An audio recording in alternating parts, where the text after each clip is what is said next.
Muy buenas a todos, bienvenidos a Revisionismo y Geopolítica, soy Samuel Cruz. Como siempre es un placer estar con ustedes y también es un placer estar acompañado de Solange. Bienvenida una vez más, Solange. Gracias, Samuel, saludos a todos, es un gusto compartir nuevamente con todos ustedes. Bueno, y empezar como siempre, Solange, invitando a la gente a que si le gusta nuestro contenido lo comparta, le dé un like y se suscriba al canal. Eso. Y hace unas semanas publicamos un video que se llamó Lo que nadie dice del conflicto entre Rusia y Ucrania, en el cual estuvimos analizando la cuestión que no se comenta, ¿no? Porque hoy en día se está solo comentando pues lo que es lo de hoy, ¿no? La guerra, todos los desastres que hemos visto, todas las mentiras también que se han contado desde el lado occidental y desde el lado ruso también, ¿por qué no decirlo? Porque todos jalan agua para su molino y mientras más mentiras, mientras más traten de ganarse a la gente a través de conmover las fibras sensibles, pues mejores dividendos les va a traer todo esto, ¿no? En aquella ocasión dejamos dicho que íbamos a hacer una actualización, nos hemos tardado un poco, la verdad es que hemos estado muy ocupados, pero pues para eso estamos hoy acá, Solange.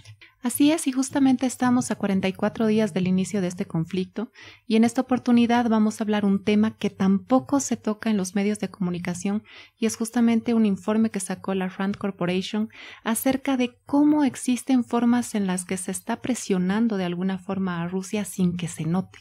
Así es, Solange, y esto lo podríamos catalogar en el rubro de las guerras híbridas o de las guerras de cuarta generación, porque nosotros pues que hemos crecido con las películas de la Segunda Guerra Mundial, con las películas de Steven Spielberg, del Salvando al Soldado Ryan, etc., pues creemos que una guerra solamente es cuando empiezan a caer los misiles y empiezan a caer, por desgracia, los pedazos de personas bombardeadas, etc., pero en realidad hay otra faceta de la guerra, que es esa parte mediática, esa parte de guerra psicológica, de guerra económica.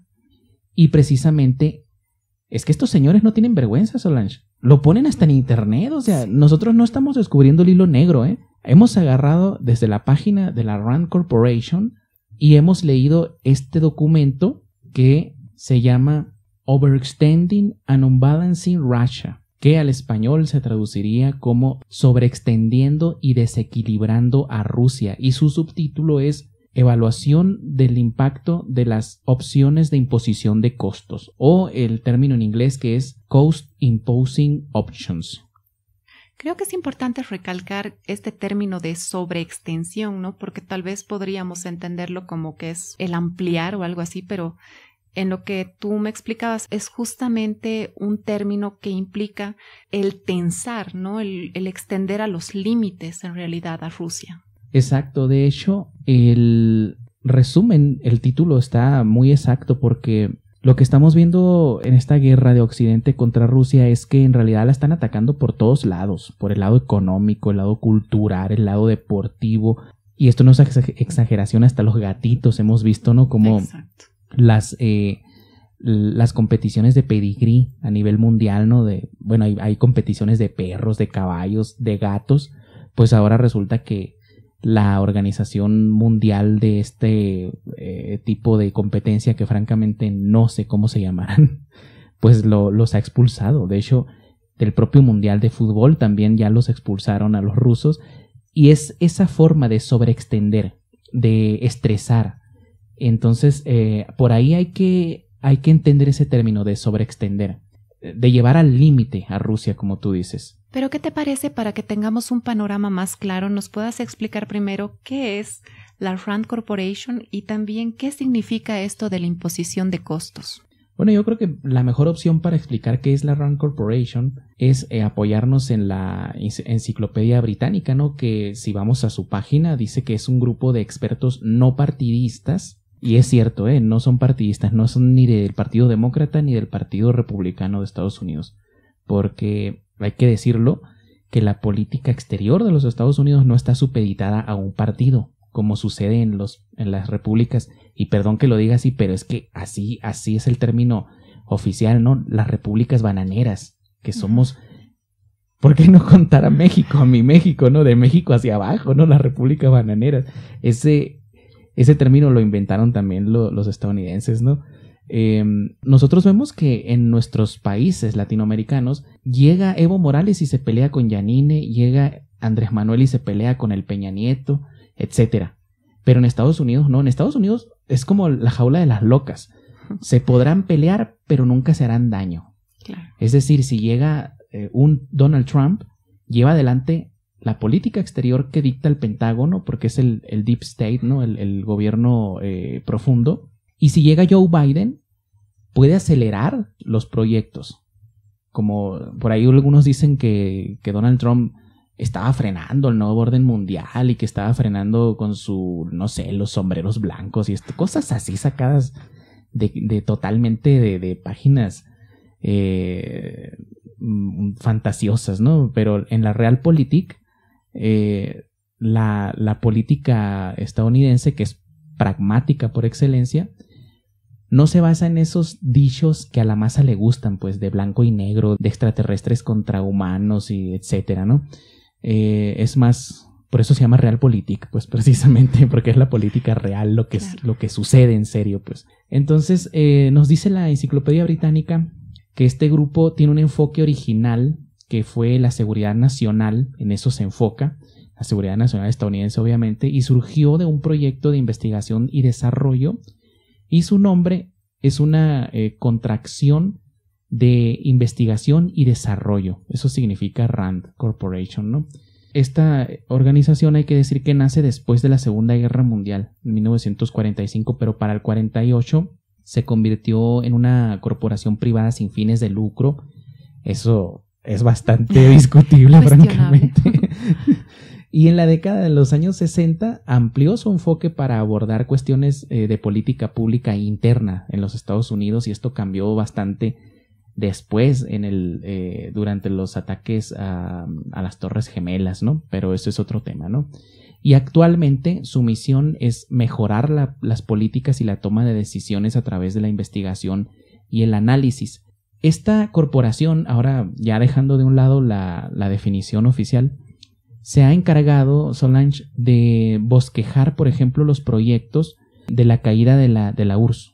Hay que decir que uno de los personajes más importantes que ha trabajado en la RAND Corporation ha sido Zbigniew Brzezinski, del cual vamos a hablar en otro programa, ¿no? Uh-huh. Él fue el encargado de llevar adelante, o diseñar más bien, así con esas palabras, la guerra de los talibanes, cuando los talibanes eran buenos, cuando eran amiguitos de Rambo y todo esto, y esto no es exageración, hay que ver la película de Rambo 3, no sé cuál será, pero se le hace a los talibanes de Afganistán un lavado de cara en esta película, no se les presenta como los buenos, un tipo así como la película de Lawrence de Arabia, ¿no? De los británicos lavándole la cara a los hermanos musulmanes, etcétera, ¿no? Grupos terroristas que ellos crean, pues, para sus propios fines, ¿no? Uh-huh. Entonces Zbigniew Brzezinski, a través de la RAND Corporation, diseñaron esta guerra, también hay que decirlo, de sobreextensión de la URSS. A la URSS la empezaron a atacar desde varios puntos, como tú dices, a través de las imposiciones de costos. Entonces, a través de lo que hemos visto, la definición que podríamos dar, digamos, de imposición de costos sería que son estrategias a largo plazo en tiempos de paz que pueden implicar el uso de activos militares, pero que se centran en el uso latente de la fuerza para disuadir o accionar en lugar de derrotar a los competidores. ¿Cómo puedes explicarnos un poco más a profundidad esta definición? Esa definición la hicimos nosotros, ¿no? A través de la investigación que hemos realizado, porque no existe en sí una definición exacta de lo que es la imposición de costos, porque precisamente es una amalgama de medidas, de varias medidas. Ya mencionábamos algunas, ¿no? La cuestión de el ataque económico, el ataque cultural, el ataque mediático, la guerra psicológica, incluso la guerra contra los gatitos rusos, etcétera. Y esto se lleva a cabo, como decías tú al principio, para hacerle la guerra a un país o a un ente político de una forma que la opinión pública no lo considere de esa forma. Porque es bien curioso, a mí siempre me ha llamado mucho la atención cómo algunas potencias, por más poder militar que tengan, siempre necesitan el apoyo de las masas. porque si no tienes el apoyo de la gente, esa guerra no sirve, no se lleva a cabo, o si se lleva a cabo, muchas veces si pierdes en el plano de la masa, de la gente que pierdes su apoyo, puedes perder la guerra. Entonces, ¿cómo se ha pintado a Rusia? Como solamente se le había hecho a Hitler, al Kaiser Guillermo en la Primera Guerra Mundial, y más recientemente a Gaddafi en Libia y a Saddam Hussein en Irak. Así, de esa forma se le ha pintado a Vladimir Putin de repente, ¿no? Y ya entrando en el documento de sobreextender y desequilibrar a Rusia, hay una frase que me llama mucho la atención y dice: Rusia nunca es tan fuerte ni tan débil como parece. ¿A qué se refiere esto? Esa es una máxima en geopolítica. Yo a los primeros que se las escuché fue a los británicos, pero con otras palabras, ¿no? Porque los británicos siempre tuvieron esta competencia con Rusia, sobre todo cuando Rusia se empieza a expandir, ¿no?, en el mundo, bueno, en Asia y en Europa, y los intereses británicos y rusos chocaron en el Medio Oriente, mejor dicho, en el Asia Central. Ya hemos mencionado en el video anterior en los 5 estanes, ¿no? Y dijimos que hay otro por ahí que se llama Afganistán, que fue un estado creado por ellos dos, o sea, por Rusia y por Gran Bretaña, precisamente para que sirviera como estado colchón, para que no se enfrentaran en sus intereses, porque lo que quería Rusia era tener una salida hacia el Océano Índico, que era pues mares totalmente de propiedad británica, ¿no? Entonces los británicos fueron los primeros que mencionaron, que dijeron que Rusia no era tan fuerte ni tan débil como parecía, porque si bien es un país que, como hemos visto en el anterior video, es muy extenso, tiene un potencial grandísimo para ser lo que es, ¿no?, una potencia a nivel mundial, pero sus propias condiciones geográficas no le permiten dominar, por ejemplo, el Océano Atlántico o el Océano Pacífico. Así es. Entonces, no es tan fuerte como para ser una potencia a nivel británico o estadounidense, pero tampoco es tan débil como para que le hagan lo que le hicieron a Libia, a Siria o a Irak, ¿verdad? Entonces, y eso la historia lo ha demostrado. Napoleón Bonaparte es un buen ejemplo, y otro ejemplo es Adolf Hitler con la conocida Operación Barbarroja, ¿no?, en la cual pues el invierno ruso es la principal defensa de este país, ¿no? Otra cosa que me llama mucho la atención de este documento es que se menciona que a pesar de estas vulnerabilidades y ansiedades, Rusia sigue siendo un país poderoso que todavía se las arregla para ser un competidor de Estados Unidos.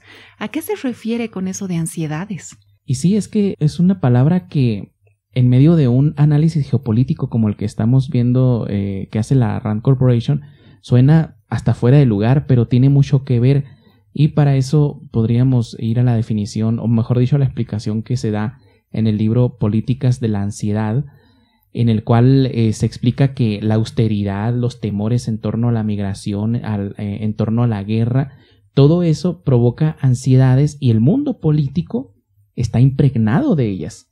Y nosotros vemos, por ejemplo, en este informe, que ya vamos a entrar de lleno en él, cómo esas ansiedades tratan de ser explotadas por la Rand Corporation y por los enemigos de Rusia, ¿no? La OTAN, Europa, bueno, todo Occidente básicamente. Ahí está súper interesante entonces, porque si analizamos, digamos, lo que es un trastorno de ansiedad dentro del aspecto de salud, podemos ver que se caracteriza justamente por estos sentimientos de preocupación, miedo, y que normalmente generan una preocupación excesiva, pensamientos intrusivos. Entonces, es extraño ver que estos términos de salud se aplican también en la política. Pero por supuesto, porque tú sabes bien que la salud, el estado de ánimo, influye mucho en la moral de una nación. Y como hemos explicado bastante en mi libro El mundo tras las cortinas, aquí me voy a hacer promoción, propaganda, pero viene al caso, ¿no?, mencionar que en este libro yo explico la importancia de la moral sana en una nación, y esto lo decía Wilfred Trotter en 1916, en segundo año de la Primera Guerra Mundial. Él explicaba en un libro que se llama El instinto del rebaño en la guerra y la paz, decía que en un país cuya moral está dañada, resquebrajada, se puede asegurar que ese país va a perder la guerra y va a ser conquistado.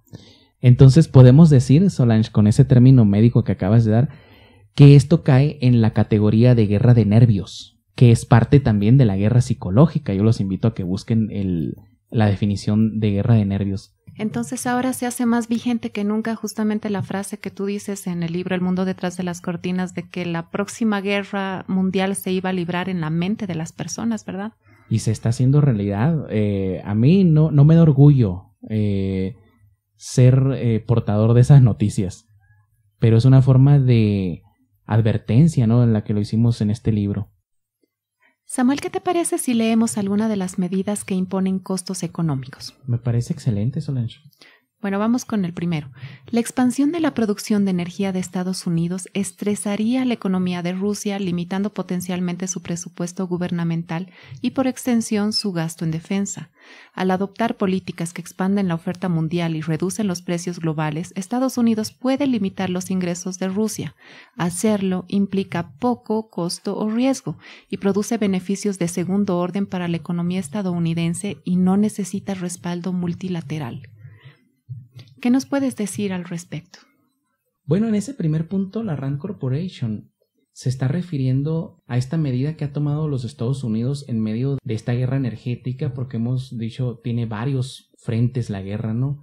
Ya no los vamos a mencionar. Uno de ellos es la cuestión energética, del gas más específicamente. Y como en el video pasado explicamos que cada país está compitiendo su cuota de mercado en Europa, pues aquí Estados Unidos ha puesto toda la carne al asador, como decimos en México, porque con el afán de vender su GNL, que es el gas natural licuado, pues ha obligado a su colonia europea, hay que decirlo así, es una colonia anglo-británica, solamente Europa, ¿no? Así es. Por más primer mundo que se crean, o que sean, ¿verdad? Es una colonia nada más.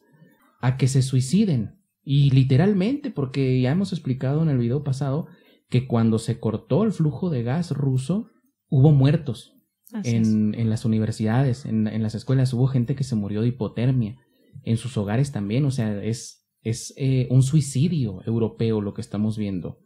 Pero, ¿hasta dónde llega la presión, Solange, de Estados Unidos de poder decir, vamos a castigar a Rusia? ¿Y cómo lo vamos a castigar? Y te voy a quitar el gas.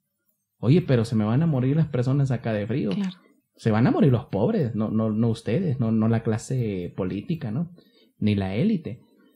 Entonces es básicamente cortarte una mano para castigar a tu enemigo. Es algo raro, ¿no? Eso demuestra que, en efecto, Europa es simplemente una colonia que obedece los deseos de los Estados Unidos. Pero esto de ampliar la producción de energía, como dice la Rand Corporation, por parte de los Estados Unidos, se refiere expresamente al GNL, al gas natural licuado, para el cual, que hemos explicado en el video pasado, se extrae a través de esta técnica del fracking, ¿no? De la fracturación hidráulica. Tiene que ser convertido en líquido, en gas líquido, se transporta en grandes tanqueros hacia Europa y en Europa se tiene que volver a convertir en gas. Entonces, España es la que tiene más estaciones de reconversión de gas licuado. Pero lo que sucede es que los demás países no tienen. Tienen que invertir en la infraestructura y aparte que ese gas cuesta 40% más que el gas ruso. Es decir, es que es bien extraño, ¿no? Que Europa tenga tan poca soberanía. Pero fíjate, me acordé de algo que le comenté a un amigo geopolitólogo también. Estábamos hablando de estos bloques, ¿no? Del bloque europeo y el bloque ruso y del arsenal nuclear. Y le digo, ¿y tú crees que ese arsenal que está en Europa es de los europeos? O las ojivas nucleares que están en el centro militar de Ramstein, en Alemania. Esas bombas son para que Alemania se defienda o en cualquier momento podrían explotar ahí mismo.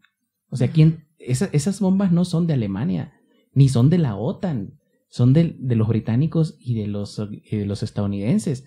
Entonces, tener una bomba nuclear en tu país no es garantía de que te vas a defender de fulanito de tal. Claro. Es garantía para los que la pusieron ahí de que en cualquier momento, mira, nosotros tenemos los códigos y hasta puede explotar ahí.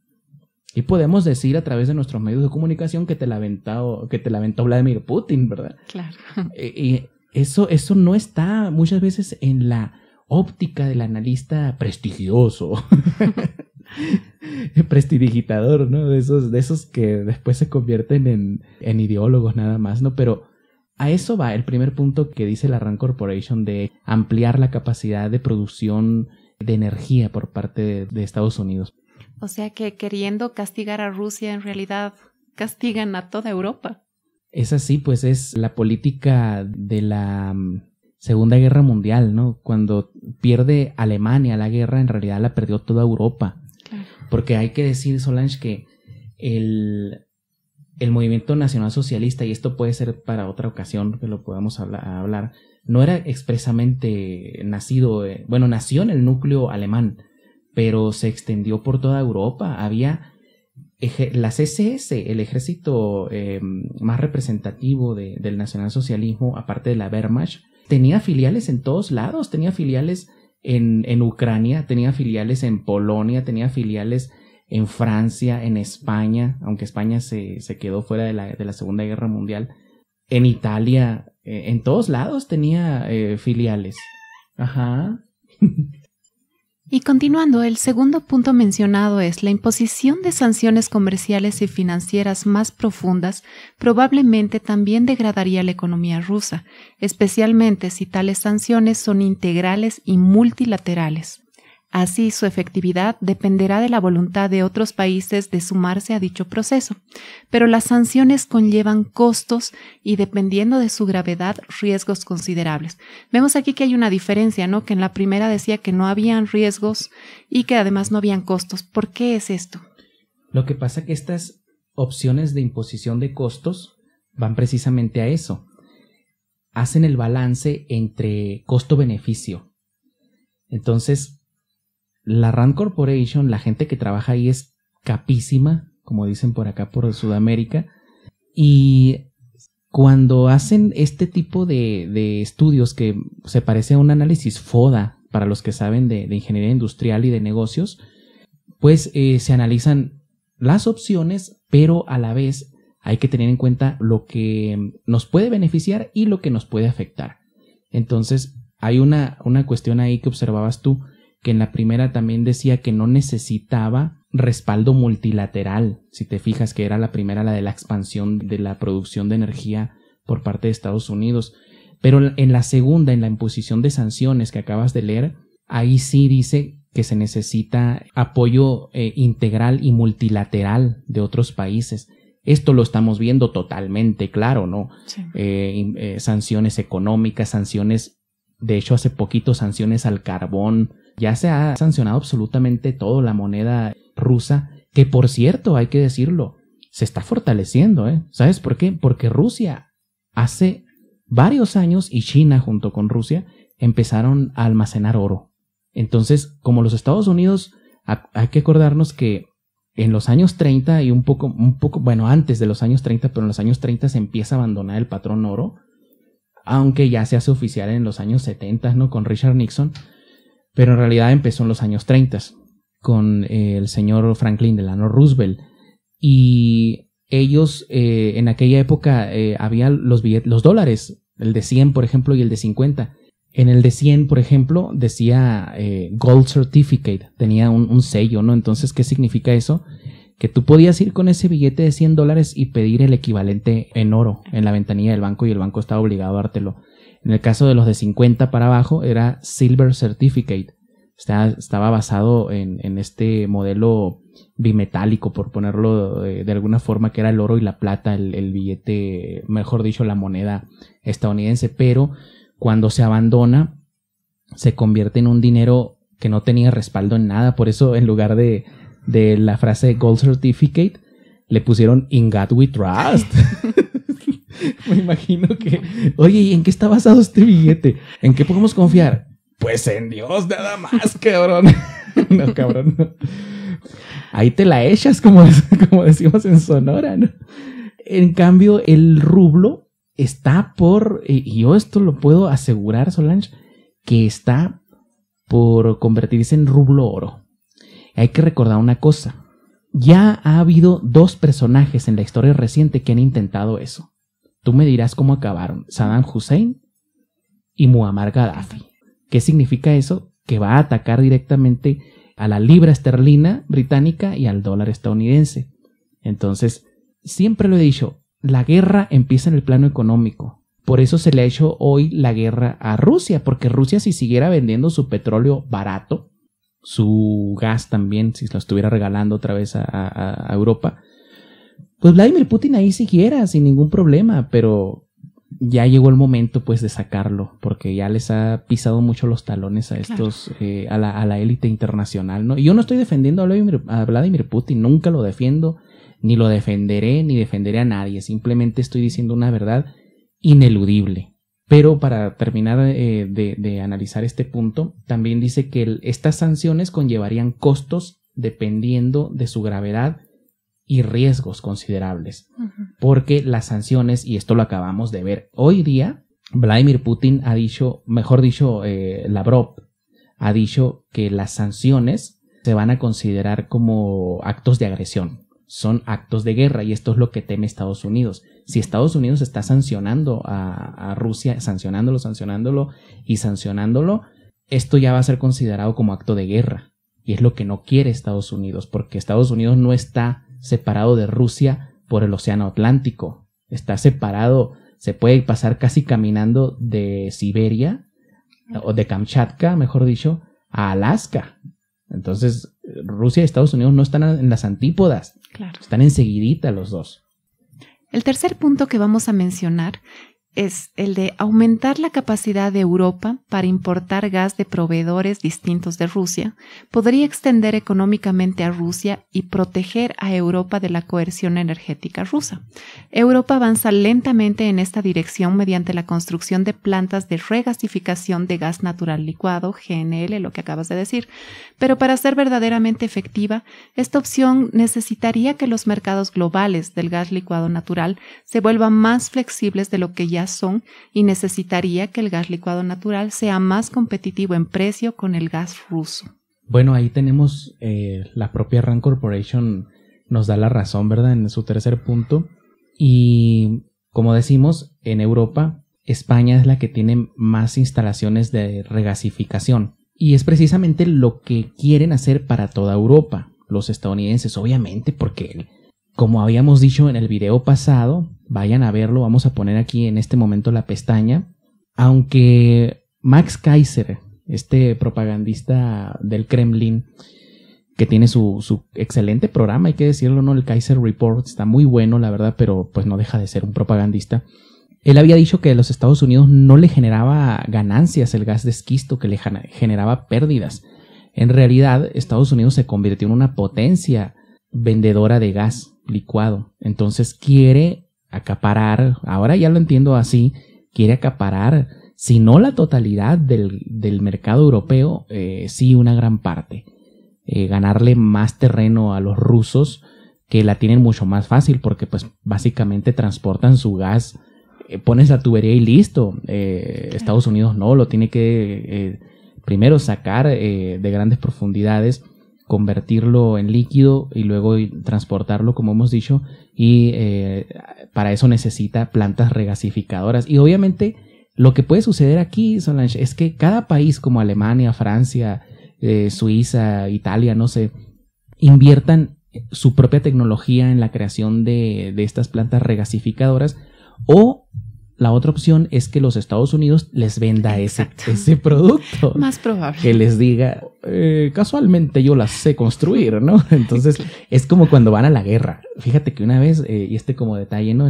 Creo que te platiqué, obviamente en una charla normal, no grabada, cuando trabajaba en esta empresa alemana, yo conocí mucha gente que llegaba ahí y platicaban. Conocí personas que trabajaban en la IBM, personas que eran contratistas militares, y una vez tuve la experiencia, fíjate, por eso siempre me he sentido afortunado de estar en el lugar preciso a veces para aprender cosas, ¿no? Estábamos en el lobby de la empresa y se encontraron esta persona de la IBM y un contratista militar. Los dos tenían propiedades ahí, las gestionábamos nosotros, las propiedades de ellos, ¿no? En México, y empezaron a discutir sobre la guerra de Afganistán que estaba aconteciendo en esa época. Y el de la IBM defendía que los Estados Unidos debían destruir a Afganistán hasta los cimientos, dijo él, porque son unos animales, dijo así, ¿no? Entonces el contratista militar, fíjate, que él sí ha estado en el frente de guerra, por decirlo de una forma, le dijo, ¿tú conoces a Afganistán? No, pues yo sí he estado ahí, le dice. ¿Sabes cuál es el gran problema aquí? El dinero, dijo, porque tú sabes que 3 meses antes de que fuéramos a bombardear Afganistán e Irak, ya teníamos los contratos de la reconstrucción. Es así, pues. Entonces, obviamente no van a construir casas, van a construir bancos, van a construir infraestructura petrolera, infraestructura gasífera, infraestructura militar, carreteras. O sea, cuando dicen ahí los payasos, estos analistoides, Estados Unidos salió con la colita entre las piernas. Estados Unidos salió cuando tenía que salir, señores. Ya le chupó toda la ubre, toda la leche que tenía esa ubre de Afganistán, ya la chupó. Por eso salió a Estados Unidos y porque tenía planeada esta guerra con Rusia. Claro. O sea, es que es el payasismo que existe en el análisis internacional, Solange. Eso, tú sabes que a mí me molesta. Mira, ahorita estoy molesto, la verdad, de ver CNN y ver payasos. Y luego ver Telesur, ver payasos. Ver Hispan TV, ver payasos. O sea, es una cosa una cuestión que nos lleva a los ciudadanos normales a caer en la confusión y no entender absolutamente ni nada.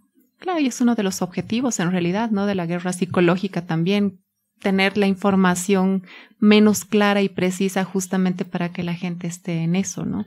Exactamente, sí. De hecho, aquí otra vez otro anuncio, ¿no? Hoy ando muy anunciador. En el libro El mundo detrás de las cortinas yo desgloso totalmente lo que es la guerra psicológica, ¿no?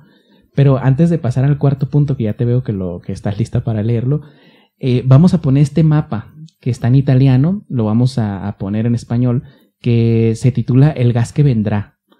Y aquí vemos todas las plantas regasificadoras de gas natural licuado que están por construirse, unas que ya están construidas, que están en proceso y que están por construirse. Este mapa forma parte de una serie de mapas que se entregan en este artículo, y este particularmente se llama Il gas que verrà o el gas que vendrá en italiano, ¿no?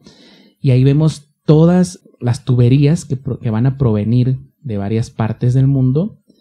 Y por ejemplo, en la parte de abajo hay un cuadrito. La primera, en este cuadrito que mencionamos, está marcada con verde y dice terminal de importación de gas natural licuado. Y vemos que hay una en Huelva, en España, hay una en Sines, luego hay otra en Cartagena, en Barcelona y en Bilbao. Y luego hacia Francia está en Montió. ¿Cómo se pronuncia, Solange? Montoire. Montoire. Montoire. Montoire. ¿Cómo? Montoire. Montoire. Yo soy malísimo con algo que no sea inglés o italiano, soy malísimo. Y luego en Italia vemos otra, en la Spezia, que dice, ¿no? La Spezia. Esas son algunas que están terminadas. Vemos que no son muchas, ¿no? En Grecia también hay una, en Atenas, ¿sí? Hay más para Turquía, pero no, por ahora no vamos a ir hasta allá, ¿no?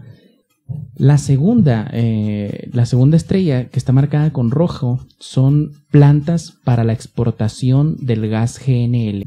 Y vemos que son pocas también, pero las otras son que están en construcción, las que están en amarillo, con esta estrella amarillita, terminal de gas natural licuado en construcción o en progreso, dice. Y vemos que hay una en Sagunto, otra en Mugardos, y también está planeada otra en Bari, Italia, y en Livorno. Hay varias, ¿no? No las vamos a mencionar todas porque se nos va a acabar el tiempo, pero ese mapa en particular marca incluso en el otro rectángulo de la derecha, parte inferior derecha, vemos que están los principales yacimientos de gas y ahí están marcados con un símbolo rojo. Y las flechas son los flujos de gas. Uno que viene del norte de África, uno que viene de Noruega y el otro que viene de Rusia y de Centroasia. O sea que esto nos hace pensar, bueno, ni siquiera pensar, nos hace ver que realmente esta guerra no era nada improvisado, definitivamente era como la crónica de la guerra anunciada contra la que nadie ha podido o ha querido hacer algo, ¿no? Porque al final habían intereses ya planteados desde hace tiempo y este informe, más que informe, parece un manual. Sí, el guión de la película, sí, exactamente. Exacto. Y el último punto que vamos a tocar en esta ocasión dice: fomentar la emigración de mano de obra calificada y jóvenes bien educados de origen ruso tiene pocos costos o riesgos y podría ayudar a los Estados Unidos y otros países receptores y perjudicar a Rusia. Pero cualquier efecto, tanto positivo para los países receptores como negativo para Rusia, sería difícil de notar, excepto durante un periodo muy largo. Esta opción también tiene una baja probabilidad de sobreextender o tensar Rusia. Bueno, eso básicamente se refiere a la fuga de cerebros, ¿no? Exacto. Que se hizo en la Segunda Guerra Mundial también. Por ejemplo, todos los científicos alemanes que, pues, tanto Rusia como, bueno, la URSS como Estados Unidos se llevaron como botín de guerra hacia sus respectivos países, pues fueron los que hicieron posible lo que se llamó la carrera espacial, ¿no? Por cierto, había un cómico estadounidense que no recuerdo su nombre que estaba haciendo como una especie de sketch en el cual lo entrevistaban y supuestamente el entrevistador le decía: oiga, ¿usted por qué cree que los rusos nos ganaron la carrera espacial? Y respondía él sarcásticamente: y bueno, es que sus alemanes son mejores que los nuestros. O sea, es que fueron los alemanes quienes hicieron posible la carrera espacial, pues, sobre todo Wernher von Braun, ¿no? Entonces a esto se refiere. Por ahora, según el apoyo, lo que yo he estado viendo en las encuestas, fíjate, Solange, que el 80% de la población rusa apoya a Vladimir Putin. Entonces no les está funcionando muy bien. No quiere decir que el día de mañana las sanciones, como ya se está viendo, golpeen fuerte a Rusia, y tú sabes que la fidelidad de una persona empieza por el estómago. Claro que sí. Mientras más llenito lo tengas, pues más contentito va a estar, ¿verdad? Ahí están los regímenes socialistoides de Sudamérica que se ganan a su masa votante pues por medio de dádivas, ¿no? Entonces, eso es una constante en la historia. De hecho, como lo hemos visto en Roma también, la fidelidad de las legiones se fundamentaba en qué tan llenos tenían los bolsillos los legionarios, ¿no? Claro. Entonces, no descarto que en algún momento dado se vuelva a dar esta fuga de cerebros, pero ahora desde Rusia. Pero por lo pronto lo veo difícil por el apoyo tan grande que tiene Vladimir Putin dentro del país. ¿De cuándo es este documento? Del 24 de abril del 2019. O sea que casi 3 años de preparación. Claro, es como la pandemia, ¿no? Vimos el simulacro, entre muchas comillas, de pandemia, y justo todo lo que simularon en ese momento pasó. Es que yo lo explico de esta forma, Solange. La élite tiene planes de la A a la Z. Uno, como ciudadano normal, que tiene que trabajar por una gran necesidad que tiene, que es llevar el plato a la mesa todos los días, no se ocupa de estas cosas, y por la poca capacidad monetaria que tenemos, la mayoría tenemos solamente la capacidad a veces de hacer el plan A y el plan B. Si no hago esto, voy a hacer esto. Claro. Y planeamos de aquí al sábado, de lunes al sábado, ¿no? ¿Qué vamos a hacer comer mañana? ¿Qué vamos a comer el sábado? No sé. Es la capacidad que nos da nuestra condición. Pero estos no, estos de la Rand Corporation, ¿tú crees que se preocupan por llevar el plato a su mesa? ¿No? Ellos se preocupan por, ay, está muy mojado mi yate, lo tengo que cambiar, ¿no? Esas son las preocupaciones de ellos, ¿no? Entonces les da para planear de aquí a 100 años, y no estoy exagerando, 100 años. Y ya lo vamos a ver con los proyectos que tenía Zbigniew Brzezinski en otro video, en otra ocasión, porque ahorita ya se nos ha alargado el video. Hemos solamente analizado los primeros puntos de la Rand Corporation, y vamos a dejar solamente al final pues esta tabla donde vemos los costos que mencionan. Fíjate cómo lo ponen. La tabla es como te digo, un análisis FODA, ¿no? Probabilidad de éxito en la aplicación en Rusia. Del primer punto, por ejemplo, no dice opciones económicas de imposición de costo, y el primero que habías mencionado, expandir la producción de energía de Estados Unidos y, por ejemplo, dice probabilidad de éxito muy elevado, beneficios elevados, costos y riesgos muy bajos. No sé si quieras leer el segundo, imposición de sanciones. El segundo, imponer sanciones comerciales y financieras más profundas. La probabilidad de éxito en la sobreextensión de Rusia elevado, beneficios elevado, costos y riesgos elevadísimo. Luego el tercero es aumentar la capacidad de Europa para importar gas natural licuado de fuentes distintas a Rusia y la probabilidad de éxito es moderada, los beneficios son muy elevados y los costos y riesgos de irse a la confrontación con Rusia pues son muy moderados, ¿no? Y por último, fomentar la emigración de mano de obra calificada y jóvenes bien educados de origen ruso. En cuanto al éxito, es bajo, los beneficios son bajos y costos y riesgos bajos. Ya la próxima semana, si te parece, Solange, podemos mencionar el segundo punto, que es los costos de imposición en cuestiones geopolíticas. Sí, me parece muy bien. Pues entonces, sin más, nos despedimos. Esperamos que haya sido informativo este video. Próximamente lo que queremos hacer es estar haciendo una actualización de todo lo que ha estado sucediendo, pero muchas veces es difícil seleccionar la información, por lo que decíamos al principio, no tanta maraña de desinformación que existe tanto de un lado como del otro, pero también los invitamos a que complementen la información que estamos dando acerca del conflicto de Rusia y Ucrania, la OTAN y Estados Unidos y Gran Bretaña, por cierto, también está bien metida ahí, con las cápsulas que estamos compartiendo de nuestras participaciones en el noticiero Señal Global. Vamos a hacer una lista de reproducción para que entren y vean en orden todos. Los voy a enumerar, de hecho, para que no se batalle mucho. Así que, Solange, pues nos despedimos. Te agradezco mucho, como siempre, estar acá conmigo. Y nada más, pues, si quieres agregar algo para terminar. No, nada, gracias a ti. Saludos a todos nuevamente y hasta la próxima. Hasta otra.